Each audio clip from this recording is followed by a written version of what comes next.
హరే కృష్ణ ప్రభుజీ దండ ప్రణామం. హరే కృష్ణ. అందరికీ కూడా తెలుగు గీత కార్యక్రమానికి స్వాగతం అండి. కార్యక్రమం మొదలు పెట్టుకునే ముందు ప్రార్థనలు చేద్దాము.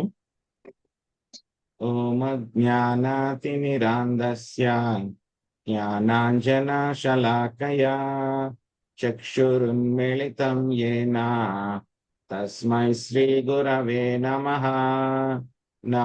ఓం విష్ణుపాదాయ కృష్ణప్రష్టాయ భూతలే శ్రీమతే భక్తి వేదాంత స్వామినితి నామినే.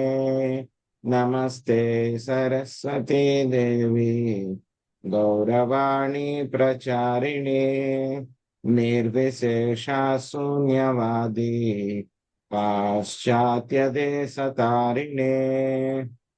జయ శ్రీ కృష్ణ చైతన్య ప్రభు నిత్యానంద శ్రీ అద్వైత గదాధర శ్రీవాసాది గౌర భక్త వృంద. హరే కృష్ణ కృష్ణ కృష్ణ హరే హరే హరే రామ రామ రామ రామ హరే హరే.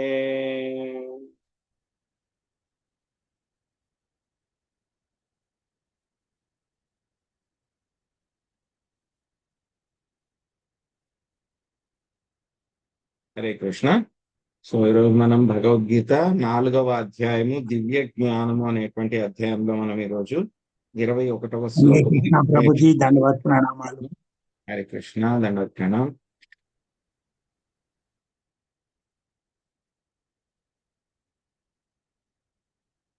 నిరాశీర్యత చిత్తాత్మా త్యక్తా సర్వా పరిగ్రహః శారీరం కేవలం కర్మ కుర్వన్నాప్నోతి కిల్బిషం.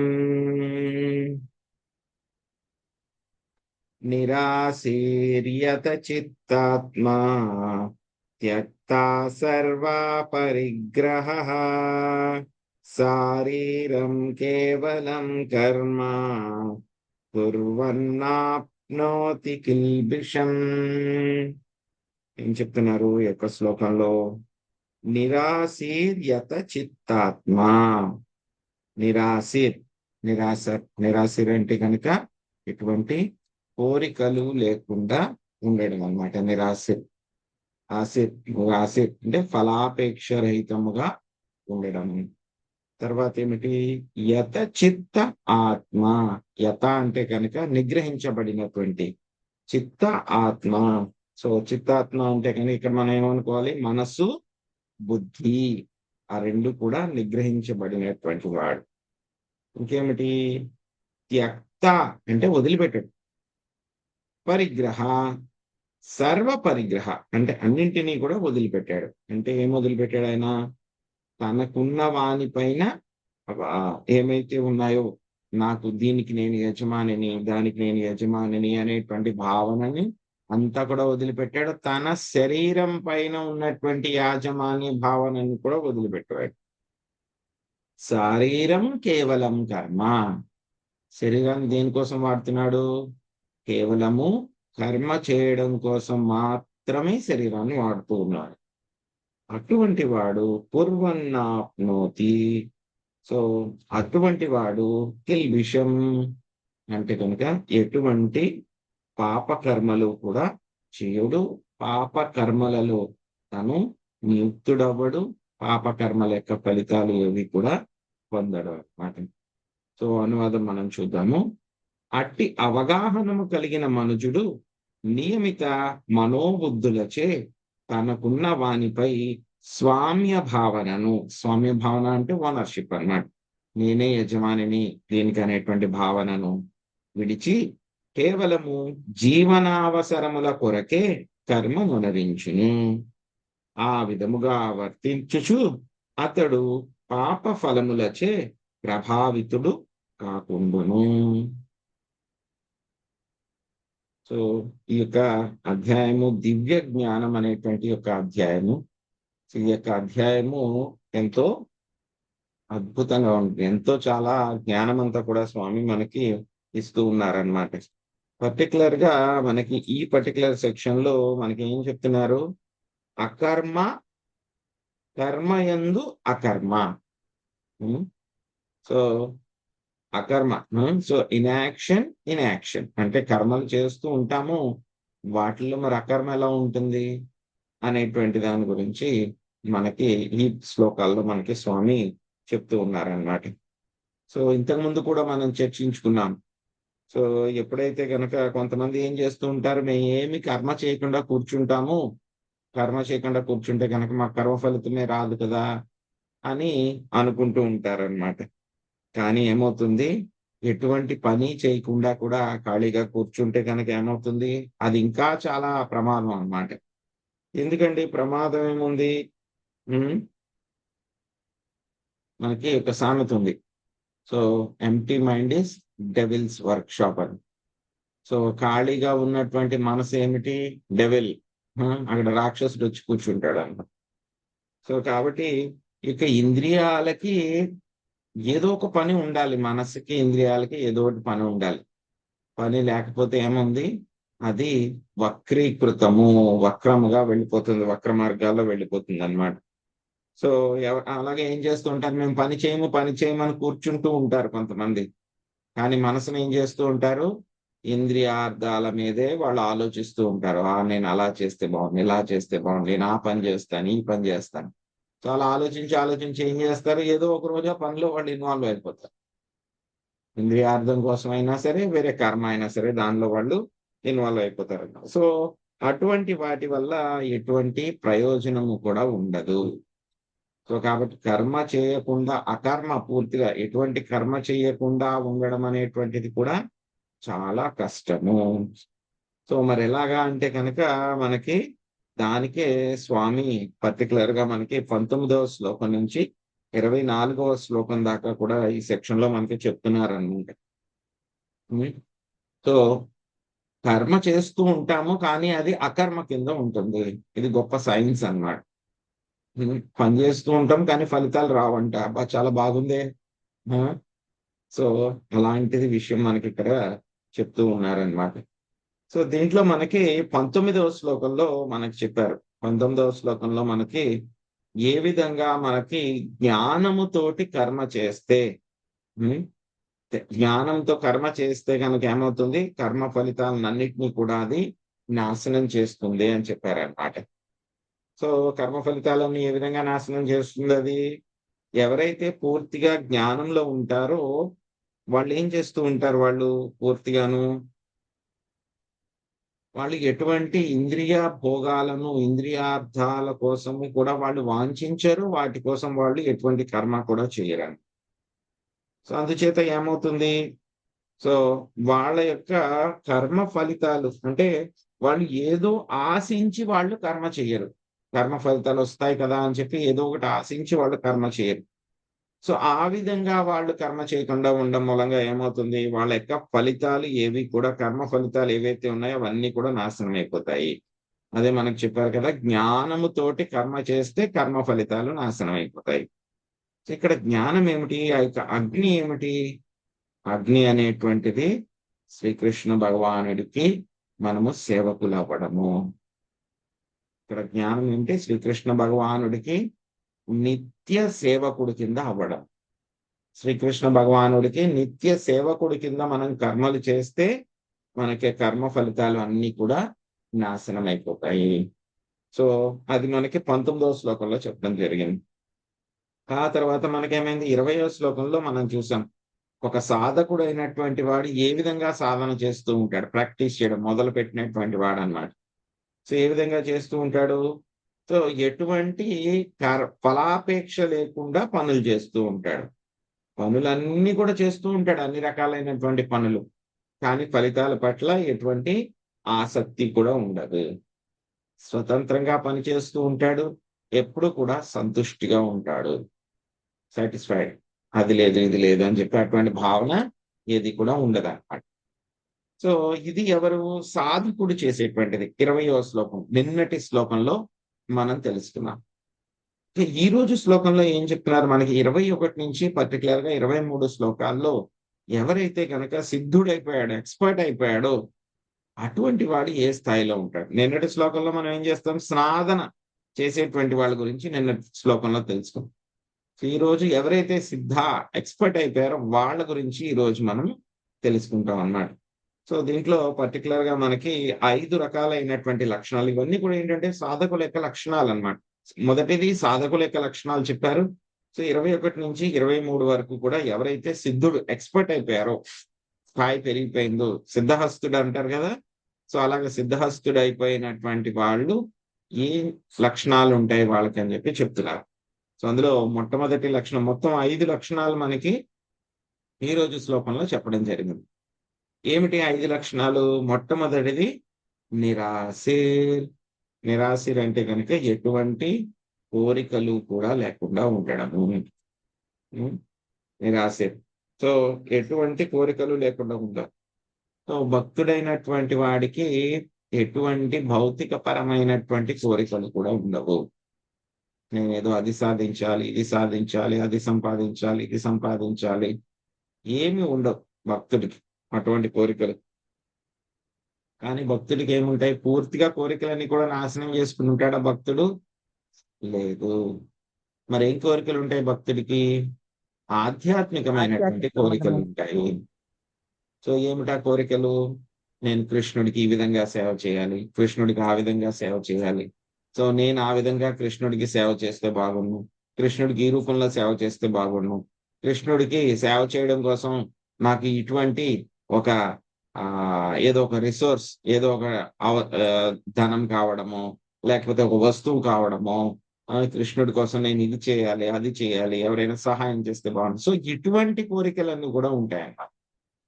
అంటే కృష్ణుడికి ఆనందం కలిగించడం కోసం, కృష్ణుడి కోసం, కృష్ణుడి యొక్క ఇంద్రియాలను సంతృప్తి పరచడం కోసం మాత్రమే అతనికి కోరికలు ఉంటాయి, కానీ తన కోసం అని చెప్పి ఏ కోరికలు కూడా ఉండవు. తన యొక్క శరీరాన్ని కూడా మొత్తం మనస్సు, శరీరము, తన యొక్క ఆస్తి, తను మన ధన్ అంటారు కదా, ఆ మూడిట్లను కూడా ఏం చేస్తారు? కృష్ణుడి యొక్క ఇంద్రియాల సంతృప్తిని చేయడం కోసం మాత్రమే ఉపయోగిస్తారు. సో దీన్ని ఏమంటున్నారు? మొట్టమొదటిది నిరాశే. సిద్ధహస్తుడైపోయినటువంటి వాడి యొక్క లక్షణం ఇది. రెండవది ఏమిటి? యత చిత్తాత్మ. సో చిత్త, ఆత్మ. చిత్త అంటే కనుక ఇక్కడ బుద్ధి, ఆత్మ అంటే కనుక ఆత్మను ఒక్కొక్కసారి రకరకాలుగా వాడతారు. ఆత్మ అంటే ఆత్మ ఒకటే కాదు, ఒక్కొక్క శరీరము, ఒక్కొక్కసారి మనస్సు, వీటికి కూడా వాడుతూ ఉంటారు. సో ఇక్కడ యత చిత్తాత్మ అంటే కనుక మనస్సు, అదేవిధంగా బుద్ధి, రెండు కూడా పూర్తిగా తన యొక్క నియంత్రణలో ఉన్నటువంటి వాడు. ఇంకేముంది? మనస్సు, బుద్ధి నియంత్రణలో ఉంటే ఇంద్రియాలు కూడా ఆటోమేటిక్ గా నియంత్రణలోనే ఉంటాయి. సిస్టమ్ అంతా కూడా కరెక్ట్ గా, పర్ఫెక్ట్ గా పనిచేస్తుంది. సో రెండవ లక్షణం ఏంటి? యత చిత్తాత్మ. ఇటువంటి సిద్ధహస్తుడైనటువంటి వాడికి మనస్సు, బుద్ధి కూడా తన యొక్క నియంత్రణలో ఉంటాయి. సో మనకు వచ్చేటువంటి పెద్ద పెద్ద సమస్యలన్నీ కూడా ఏమిటి? యొక్క మనస్సు, బుద్ధి కూడా నియంత్రణలో ఉండకపోవడం మూలంగానే చాలా సమస్యలు వస్తూ ఉంటాయి మనకి. దానికోసమే మనం అటు ఇటు పరుగులు పెడుతూ ఉంటాం. అది కావాలి, ఇది కావాలి అని చెప్పేసి ఒక్కొక్కసారి దారి తప్పిపోతూ ఉంటాం. కానీ ఎప్పుడైతే మనసు, బుద్ధి కూడా నియంత్రణలో కూడా ఉంటే కనుక ఏమవుతుంది? ఒకటే ఫోకస్ ఉంటుంది మనకి. ఏముంటుంది? కృష్ణుడికి ఏ విధంగా నేను సంతృప్తి పరచాలి, కృష్ణుడికి ఏ విధంగా సేవ చేయాలి, ఇది ఒకే ఒక భావన. సో మొట్టమొదటిది ఏంటి? నిరాశ, కోరికలు లేవు, భౌతికపరమైనటువంటి కోరికలు. రెండవది మనసు, బుద్ధి కూడా నియంత్రణలో ఉన్నాయి. కాబట్టి ఏమవుతుంది? మొత్తం శరీరం అంతా కూడా కృష్ణుడి సేవలోనే నియుక్తం అవుతుంది. ఇక మూడవది ఏం చెప్తున్నారు? త్యక్త సర్వ పరిగ్రహ. త్యక్త అంటే కనుక వదిలిపెట్టేయడం, సర్వ పరిగ్రహ. సో ఏమిటి ఇక్కడ? త్యక్త అంటే కనుక విడిచిపెట్టడము, సర్వ పరిగ్రహ. పరిగ్రహ అంటే కనుక తనకున్నటువంటి యాజమాన్య భావన లేకుండా ఉండడము. ఏముంటుంది యాజమాన్య భావన అంటే కనుక ఇది నా ఇల్లు, లేకపోతే ఇది నా వాహనము, లేకపోతే ఏముంటుంది ఇది వీళ్ళు పలానా వాళ్ళు నా యొక్క బంధువులు, పలానా వాళ్ళు నా యొక్క స్నేహితులు, ఇది నా శరీరము, ఇవి నా ఆస్తి, నా పిల్లలు. సో ఇవన్నీ కూడా ఉంటాయి అన్నమాట. ఇవన్నీ కూడా ఏమిటి యాజమాన్య భావన. సో ఈ సిద్ధహస్తుడు అయినటువంటి వాడు ఎలా ఉంటాడు, ఇటువంటి యాజమాన్య భావన నుండి పూర్తిగా విడివడి ఉంటాడు. ఎందుకంటే కనుక ఈ సిద్ధహస్తుడు అయినటువంటి వాడికి ఒక విషయం తెలుస్తుంది. ఏమిటి, నేను శ్రీకృష్ణ భగవానుడి యొక్క అంశని, శ్రీకృష్ణ భగవానుడి యొక్క అంశని. సో కాబట్టి నేను ఏం చేయాలి, అంశ అయితే కనుక కృష్ణుడి కోసం సేవ చేయాలి, కృష్ణుడి కోసం సేవ చేయాలి. సో ఎలాగ వీళ్ళ యొక్క యాజమాన్య భావన ఎంతలా పోగొట్టుకుంటారు అని అంటే కనుక వీళ్ళ యొక్క శరీరం మీద కూడా వీళ్ళు ఎటువంటి యాజమాన్య భావన పెట్టుకోరు. ఒక ఆవు ఉందనుకోండి, ఆవు ఉంటుంది. సో ఆవు ఒక యజమాని యొక్క నియంత్రణలో ఉంటుంది. ఆవుకి ఏమైనా దాని శరీరం మీద దానికి ఏమైనా సరే ఒక అధికారం ఏమైనా ఉంటుందా దానికి? ఏమీ ఉండదు. యజమాని గడ్డి పెడితే కనుక తింటుంది, గడ్డి పెట్టకపోతే కనుక అలాగే ఉంటుంది. ఏదో 2-3 సార్లు అడుగుతుంది, కానీ ఏమైనా చేయగలుగుతుందా? ఏమీ చేయలేదు. అదే యజమాని దాన్ని కషాయవాడికి అమ్మేశాడు, ఏమైనా చేస్తుందా, చేయగలుగుతుందా పాపం? అది కొంచెం ఆ ఆ పని చేసేటప్పుడు కొంచెం ప్రతిఘటిస్తుంది, కానీ పాపం ఏమైనా ఉంటుందా, దానికి అధికారం ఏమైనా ఉంటుందా? ఏమీ ఉండదు. అలాగే వీళ్ళు కూడా ఎలా అయిపోతారు, కృష్ణుడి యొక్క కింకరులు అయిపోతారండి, కృష్ణుడి యొక్క దాసులు అయిపోతారండి. ఎంతలా అయిపోతారంటే కనుక వాళ్ళ యొక్క శరీరం కూడా మీద కూడా వాళ్ళకి ఎటువంటి అధికారం ఉంచుకోరు. పూర్తిగా శరీరాన్ని అంతా కూడా కృష్ణుడి యొక్క సేవలోనే వాళ్ళు ఉపయోగిస్తారు. సో మా శరీరానికి అది కావాలి, ఇది కావాలని కూడా ఏది వాళ్ళకి అపేక్ష ఉండదు. ఇదంతా కూడా కృష్ణుడి యొక్క సేవ కోసమే వాడుకోవాలి అని అనుకుంటూ ఉంటారు. ఎలా అయితే కనుక మన యొక్క చెయ్యి ఉందనుకోండి, చెయ్యి ఏం చేస్తూ ఉంటుంది, నాకు అది కావాలి, ఇది కావాలని ఏమైనా అడుగుతుందా చెయ్య? ఏమీ అడగదు. శరీరం కోసం, శరీరం యొక్క పోషణ కోసం చెయ్యి ఏం చేస్తుంది, పని చేస్తూనే ఉంటుంది. తనకంటూ ఏమైనా అడుగుతుందా? ఏమీ అడగదు. పని మాత్రం చేసుకుంటూ పోతుంది. శరీరానికి పోషణ, ఆ యొక్క చేతికి పోషణ మళ్ళీ శరీరం ద్వారా వస్తుంది, అది వేరే విషయం. కానీ ఏముంది, ఈ యొక్క చెయ్యి మాత్రం శరీరం కోసం పనిచేస్తూనే ఉంటుంది. ఏమైనా ఎక్స్పెక్ట్ చేస్తుందా? ఏం ఎక్స్పెక్ట్ చేయదు. అలాగే ఈ సిద్ధహస్తుడైపోయినటువంటి భక్తుడు కూడా ఏమైపోతాడు, తన యొక్క స్వామ్య భావన, యాజమాన్య భావనని పూర్తిగా వదిలిపెట్టేస్తాడు. ఎప్పుడైతే ఈ యొక్క యజమాని భావన వదిలిపెట్టేశాడో, శరీరమే కృష్ణుడిది, కృష్ణుడి సేవలో ఉపయోగపడాలి యొక్క శరీరం అని అనుకుంటున్నాడు, అప్పుడు రకరకాల తప్పుడు మార్గాల్లో ధనాన్ని సంపాదించాల్సినటువంటి అవసరం లేదు. ఎవరి కోసం సంపాదించాలి తప్పుడు మార్గంలో? అవసరం లేదు. సో కాబట్టి ఇటువంటి పాప కార్యాలను చేయడం, పాప కార్యాల వైపు వెళ్ళడము, సో దొంగతనం చేయడము, వేరే తప్పుడు పనులు చేయడము, ఇవన్నీ కూడా అవసరం లేదు. సో ఈ యొక్క యాజమాన్య భావన నుంచి విడివడి ఉంటారు. తర్వాత 3వ లక్షణం ఏమిటి, 4వ లక్షణము, శారీరం కేవలం కర్మ. శరీరం. సో ఏమైతుందంటే కనుక చూడండి, మనకి ఒక మిషన్స్ చూస్తూ ఉంటాం, పెద్ద పెద్ద యంత్రాలు. యంత్రాల్లో ప్రతి చిన్న వస్తువుకి కూడా ఒక పాత్ర ఉంటుంది. ఒక చిన్న బోల్ట్‌కి గాని, ఒక నట్‌కి గాని, లేకపోతే దానికి వీల్ చక్రానికి గాని, సో రకరకాల వాటికి రకరకాల పాత్రలు ఉంటాయి. కానీ ఏమవుతుంది, ఏదైనా ఒక పాత్ర, ఒక బోల్ట్ సరిగ్గా పని చేయలేదనుకోండి, ఏమవుతుంది, ఇంజిన్ సరిగ్గా పని చేస్తుందా? చక్రం చక్రాన్ని మధ్యలో గట్టిగా పట్టుకుని ఉండాల్సిన బోల్ట్ లూజ్ అయిపోయింది. ఏమైతుంది, అది వెంటనే చక్రం తిరిగేటప్పుడు బయటకు వచ్చేసి అటు ఇటు వేరే దానికి కొట్టుకుంటూ ఉంటుంది. సో కాబట్టి ఆ బోల్ట్ పని ఏంటి, ఆ యొక్క చక్రాన్ని గట్టిగా పట్టుకుని ఉండాలి. సో ఒక్కొక్కసారి ఆ చక్రం తిరిగేటప్పుడు కూడా దానికి ఏమవుతుంది, ఒక్కొక్కసారి ఆయిల్ కావాలి, గ్రీజింగ్ అవన్నీ కూడా కావాలి, ఆయిల్ వేయాలి. సో ఆయిల్ వేయకపోతే ఏమవుతుంది, అది స్మూత్ గా తిరగదు, టక్ టక్ అని సౌండ్ చేస్తుంది, లేకపోతే కనుక ఇరిగిపోతుంది. కానీ ఏమవుతుంది, ఆ మిషన్ సరిగ్గా పనిచేయాలంటే కరెక్ట్ గా దానికి ఏమేయాలి, ఆయిల్ అవన్నీ వేయాలి, వాటిని తొడవాలి, ఇవన్నీ కూడా చేయాల్సి ఉంటుంది. అలాగే మరి అదేంటండి, దానికి శరీరానికి కేవలం కర్మకి సంబంధం ఏమిటి అంటే కనుక, భక్తుడు కూడా శ్రీకృష్ణ భగవానుడి యొక్క అంశ. ఇక సిద్ధహస్తుడు అనుకుంటాడనమాట, నేను శ్రీకృష్ణ భగవానుడి యొక్క అంశ, నేను శ్రీకృష్ణ భగవానుడి యొక్క సేవ చేయాలి. నేను సేవ చేయాలి అని అంటే కనుక, ఇప్పుడు చూడండి ఇందాక చెప్పుకున్న ఆ చక్రం తిరిగేటప్పుడు ఏంటి, దానికి ఆయిలింగ్ అవంతా కూడా కావాలి, గ్రీజ్ అవన్నీ కూడా పెట్టాలి. చాలా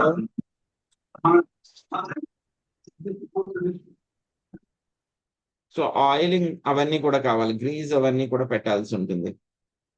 అలాగే భక్తుడు కూడా ఏంటంటే కనుక, కృష్ణుడి యొక్క సేవ చేయాలి అని అంటే కనుక ఏమిటి, శరీరం ఆరోగ్యంగా ఉండాలి, శరీరానికి పోషణ కావాలి, శరీరానికి కావలసినటువంటి సామాన్యమైనటువంటి విషయాలన్నీ కూడా కావాలి. ఏమిటి కావాలి, శరీరానికి ఆహారం కావాలి, నీరు కావాలి, ఆరోగ్యంగా ఉండాలి, సరైనటువంటి బట్టలు వేసుకోవాలి, సరైనటువంటి ప్రదేశంలో నివసించాలి. సో ఇవన్నీ కూడా ఏమిటి, బేసిక్ నెసెసిటీస్ అన్నమాట. రోటీ కపడా మకాన్ అంట. సో తినడానికి ఆహారం, సరైనటువంటి ఆహారం, తర్వాత బట్టలు వేసుకోవడం, శరీరం ఆరోగ్యంగా ఉంచుకోవడానికి ప్రయత్నించడం, సో ఒక మంచి ప్రదేశంలో ఒక ఇంట్లో నివసించడం, ఇవన్నీ కూడా బేసిక్ నీడ్స్ అన్నమాట. సో అలాగే ఇతను కూడా ఏం చేస్తూ ఉంటాడు, శరీరం కేవలం కర్మ. సో కృష్ణుడు తన యొక్క శరీరాన్ని, తన యొక్క కుటుంబాన్ని అంతటిని కూడా పోషిస్తూ ఉంటాడు. దేనికోసం పోషిస్తూ ఉంటాడు ఆయన, కృష్ణుడి యొక్క సేవ చేయటం కోసము. సో నేను మన యొక్క శరీరాన్ని చక్కగా ఆరోగ్యంగా ఉంచుకుంటేనే కదా మనం కృష్ణుడి యొక్క సేవ చేయగలం. ప్రభుపాద్ గారు అదే చెప్తారు, వాళ్ళు ఎప్పుడు కూడా చెప్తూ ఉంటారు వాళ్ళ యొక్క భక్తిని, please take care of your health. వాళ్ళ శిష్యులందరికీ కూడా లెటర్స్ రాసేటప్పుడు చెప్తుంటారు, please take care of your health, please take care of your health. ఏమవుతుందంటే భక్తులకు ఒక్కసారి బాగా ఉత్సాహం వచ్చేసినప్పుడు ఏమైపోతుంది, నేను కృష్ణుడికి ఇంకా సేవ చేయాలని ఉత్సాహం వచ్చేసినప్పుడు వాళ్ళకి ఆరోగ్యాన్ని ఒక్కొక్కసారి వాళ్ళు పట్టించుకోరు అన్నమాట, పూర్తిగా నెగ్లెక్ట్ చేసేస్తారు. సో నెగ్లెక్ట్ చేసేస్తే ఏమవుతుంది, ఒక 4-5 రోజులు నువ్వు అలా సేవ చేయగలవు తిండి తినకండి, 5వ రోజు ఏమవుతుంది, సేవ చేయగలవా నువ్వు, చేయలేవు. నీ యొక్క శరీరాన్ని కూడా నువ్వేం చేయాలి, రక్షించుకోవాలి, ఆరోగ్యంగా ఉంచుకోవాలి. ఆరోగ్యంగా ఉంచుకోకపోతే ఏమవుతుంది, అనారోగ్యం వస్తే కనుక కృష్ణుడికి నువ్వు సేవ చేయగలవా, చేయలేదు. సో కాబట్టి శరీరాన్ని ఆరోగ్యంగా ఉంచుకోవాలి. ఆరోగ్యంగా ఉంచుకోవాలంటే కనుక అది ఒక కర్మే, అది కూడా శరీరానికి పోషణ ఇవ్వాలంటే అది కూడా ఒక కర్మే. సో కుటుంబాన్ని పోషించాలంటే అది కూడా ఒక కర్మే. సో మరి కర్మలన్నీ కూడా ఏంటి, ఎవరి కోసం చేస్తున్నావు, కేవలము శరీరాన్ని పోషించుకుని ఆ యొక్క శరీరాన్ని కృష్ణ సేవలో ఉంచడానికి కావలసినటువంటి సామాన్య అవసరాల కోసం మాత్రమే ఏం చేస్తూ ఉంటాడు, ఈ యొక్క సిద్ధహస్తుడు పని చేస్తూ ఉంటాడు, బేసిక్ నెసెసిటీస్ కోసం. చలికాలం వస్తుంది, చలికాలం వస్తే కనుక ఏమవుతుంది, స్వెటర్ వేసుకోవాలి. ఎందుకంటే స్వెటర్ వేసుకోకపోతే కనుక చలి ప్రదేశాల్లో సరిగ్గా పని చేయలేరు. సో అలాగే నేను స్వెటర్ వేసుకోను అలాగే ఉంటాను అని అంటే కనుక శరీరం కొంతవరకు ఉష్ణాన్ని జనరేట్ చేస్తుంది, కానీ ఒక స్థాయి దాటిన తర్వాత శరీరం కూడా తట్టుకోలేదు. సో కాబట్టి ఆ స్వెటర్ తెచ్చుకోవాలి, స్వెటర్ వేసుకోవాలి. సో అంటే కనుక అది కూడా కర్మే. ఆ స్వెటర్ తెచ్చుకోవాలి అని అంటే కనుక దాన్ని సంపాదించాలి, ఎంతో కొంత ధనం సంపాదించాలి. సో ధనం సంపాదించడానికి కర్మ చేయాలి. సో ఇదేమిటి, బేసిక్ నెసెసిటీ, ఇది బేసిక్ నెసెసిటీ అన్నమాట. సో ఇటువంటి వాటి కోసం కర్మ చేస్తూ ఉంటాడు. అంటే ప్రతిదీ కూడా ఏ పని చేసినా సరే కృష్ణుడితోనే కనెక్షన్. సో ఏదో బయటికి వెళ్తున్నాడు, ఏదో ఒక వస్తువులు కొంటున్నాడు, ఏదో పచారీ షాప్ లోకి వెళ్ళాడు, కిరాణా షాప్ లోకి వెళ్ళాడు, ఏదో వస్తువులు కొంటూ ఉంటే అది కర్మే. కానీ ఏమవుతుంది, ఆ కర్మగా వెనకాల ఉన్నటువంటి ఉద్దేశం ఏమిటి, నేను కిరాణా వస్తువులు కొనుక్కుంటే కనుక ఏమవుతుంది, వాటిని తీసుకొస్తాను, కృష్ణుడి కోసం చక్కగా నేను భోగ తయారు చేస్తాను, కృష్ణుడికి అర్పిస్తాను, నేను ఆ ప్రసాదం తీసుకుంటాను, ప్రసాదం తీసుకుంటే కనుక నా యొక్క శరీరం పోషణ జరుగుతుంది, పోషణ జరిగితే కనుక మళ్ళీ నేను కృష్ణుడి యొక్క సేవలో నియుక్తం అవుతాను. ఇది బేసిక్ నెస్, సామాన్య అవసరాల కోసం. సో భక్తుడు ఏం చేస్తాడు, శరీరం కేవలం కర్మ అంటే కనుక కేవలము సామాన్యమైనటువంటి అవసరాల కోసము భక్తుడు కర్మ చేస్తూ ఉంటాడు. ఈ విధంగా కర్మ చేస్తున్నా సరే ఆ కర్మలన్నీ కూడా ఏ కేటగిరీలోకి వస్తాయి, అకర్మ అనే కేటగిరీలోకి వస్తాయి అనమాట. అంటే పని చేస్తూ ఉంటాడు, కానీ ఏమవుతుంది, అది అకర్మ కేటగిరీలోకి వచ్చేస్తుంది. ఇక చివరిది ఏమిటి, చివరిది ఏం చెప్తున్నారు, కుర్వన్నాప్నోతి కిల్బిషం. సో ఈ విధంగా ఎప్పుడు కూడా కృష్ణుడి గురించి ఆలోచిస్తూ, తన యొక్క శరీరాన్ని కూడా కృష్ణుడి కోసమే ఆలోచిస్తూ, ఎప్పుడు కూడా కృష్ణుడి కోసమే సేవ చేస్తూ ఉంటే కనుక ఎటువంటి పాప కర్మలు కూడా చేయాల్సినటువంటి అవసరం లేదు.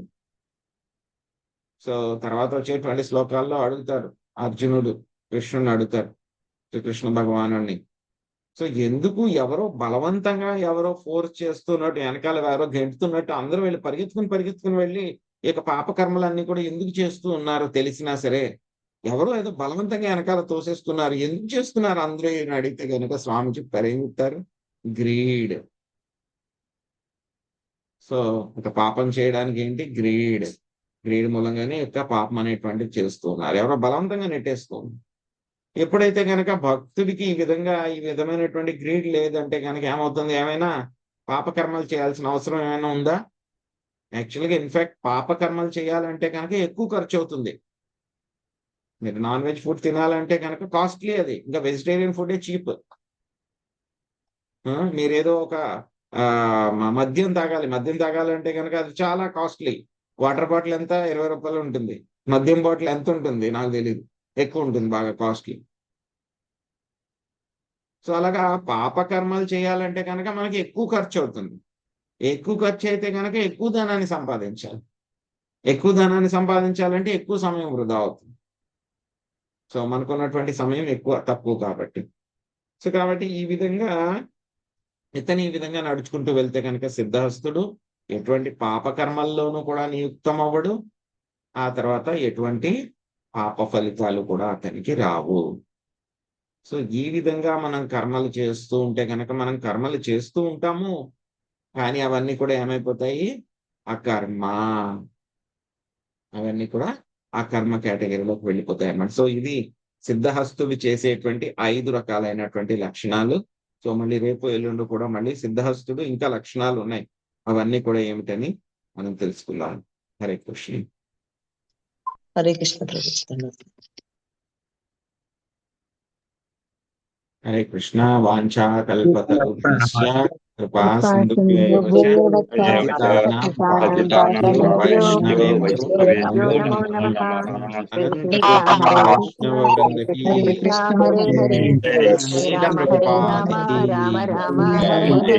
హరే కృష్ణ. హరే కృష్ణ ప్రభు.